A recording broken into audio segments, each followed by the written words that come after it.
Most people don't set out to destroy their own lives, but the road to ruin is paved with tiny, almost imperceptible steps.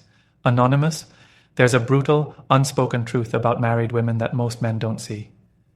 It's the truth that makes them the easiest prey, not because they're weak, not because they lack morals, but because human nature is wired for temptation. No one wakes up one day and says, I think I'll betray everything I've built. No. It happens in the smallest moments, the innocent conversations, the lingering glances, the way her heart beats just a little faster when she gets a text from someone who isn't her husband. Psychologists have studied this for decades. They call it the slow erosion of boundaries, one step at a time, one thought at a time, until one day she looks in the mirror and doesn't recognize the person staring back at her. So why are some married women so easy to lure in? And more importantly, how do they justify it to themselves? That's exactly what we're about to expose. Welcome to the Stoic couple. Let's begin. Number 1. The unspoken void. Why some married women seek external attention. The great marriages are partnerships. It can't be a great marriage without being a partnership. Helen Mirren. Marriage at its best is a bond that withstands time, trials, and temptations. But not all marriages remain as strong as they once were. Some women, despite having taken vows, find themselves drawn to attention outside their marriage. And most of the time, it's not about physical attraction alone, it's psychological. The biggest mistake people make is assuming that these women are looking for an escape. In reality, many of them are simply searching for something they lost along the way. Human beings are wired for connection. Women, in particular, have a deep-rooted need for emotional intimacy, not just physical presence. In the beginning stages of marriage, this intimacy is strong.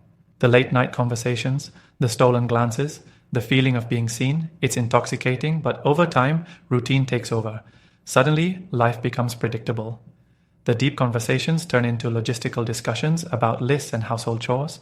Passion gives way to duty. And worst of all, she starts to feel invisible. This is where the danger begins. Dr. John Gottman, a renowned relationship psychologist, explains that the silent killer of relationships isn't conflict, it's indifference.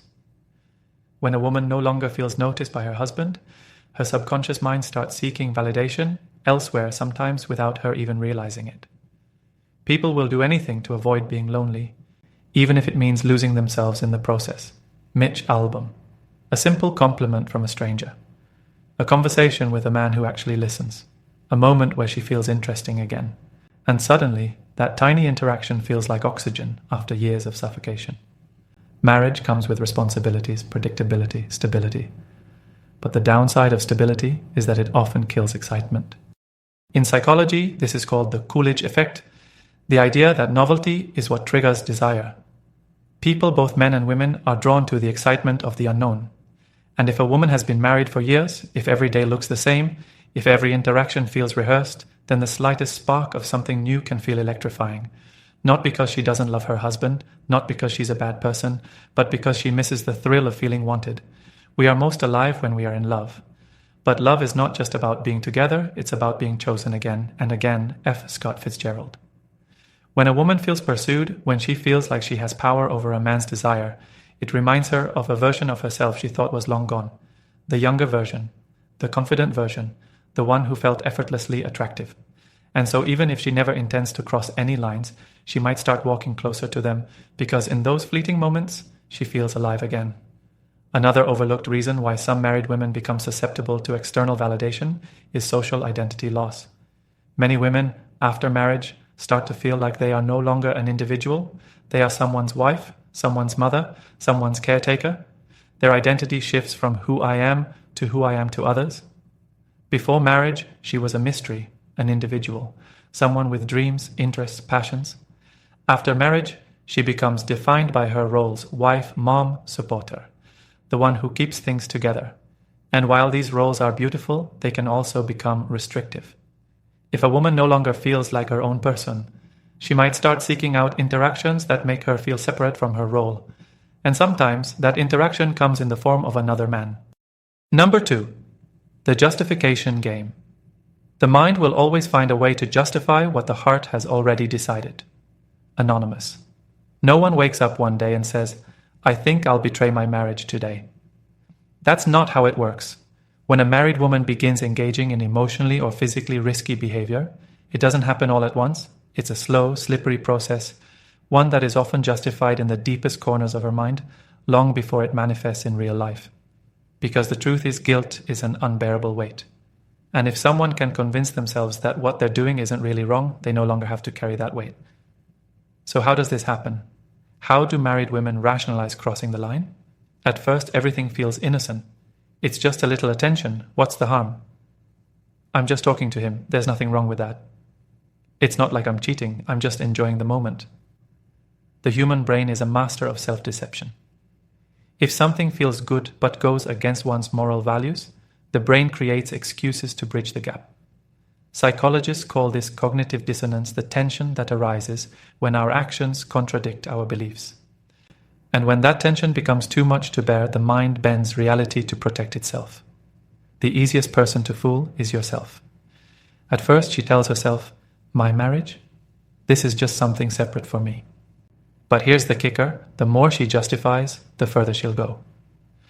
For many married women, the first betrayal isn't physical, it's emotional. This is what makes it so dangerous. With physical cheating, the lines are clear. There's no gray area in kissing, sleeping with, or intimately touching another man. But an emotional affair? That's where things get blurry. Late night texts, conversations that go deeper than they should, sharing personal struggles with another man instead of her husband. At first she tells herself, it's just emotional, there's no harm in talking. But emotional intimacy is powerful. When a woman shares her mind, her thoughts, and her emotions with a man, she's already started detaching from her husband. Cheating isn't always a physical act. The moment you start keeping secrets from your partner, you've already crossed the line. Unknown, and this is where the real danger lies. Because when emotions are deeply involved, physical boundaries start to break down. The "I deserve this" justification, the last and most dangerous rationalization, is the "I deserve this" mindset. At this stage, a woman no longer sees her actions as questionable. In her mind, they are justified. I've sacrificed so much for this marriage. I deserve to feel good again. He's ignored me for years. If he doesn't care, why should I? I've been faithful for so long, and it's gotten me nowhere. What's the point? This is the point of no return. At this stage, the emotional connection she's formed with another man feels more real than the marriage itself. Her mind has fully convinced her that stepping over the line isn't betrayal, it's justice. And once a person believes something is justified, nothing can stop them. The reason married women sometimes become the easiest prey isn't because they are weak-willed or immoral. It's because the human brain is wired to rationalize what feels good. It starts with small excuses, tiny justifications. But if left unchecked, those justifications turn into actions. And once the line is crossed, there's no going back. 3. The breaking point. The chains of habit are too weak to be felt until they are too strong to be broken. Samuel Johnson.